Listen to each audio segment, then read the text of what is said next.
Hello guys, Milano Dynakoljanovic. Today we are here with the 4 dumbest candidates the US has ever known. We have Bubul, Tyatia, Pav, and Bilou. So let's start with Bubul. Who do you think you are calling a dummy?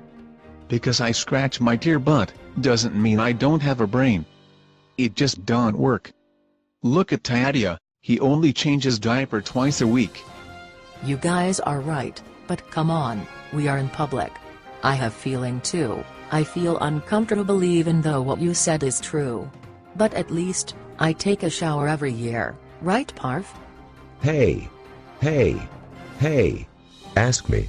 You do take a shower on your birthday. I love the fact that I sleep with grandma because rats are trying to bite my feet.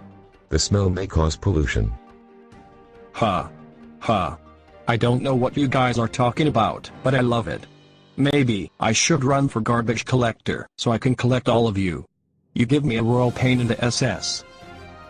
I agree with you Bilou, I can't stand those guys, even you. Doctors just discover that you are a bunch of bacteria from HIV positive people's diarrhea.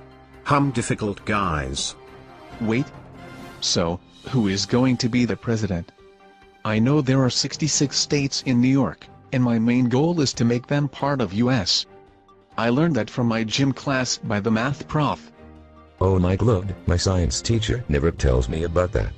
I thought New York was a continent in Germany, and the US was a city in Oklahoma. I learned a lot from you. Oh just shut up with your math logic. I gotta go because I have to go to Yusef's bathroom, the useless guy, to do my show about male pregnancy in the United States of Queens.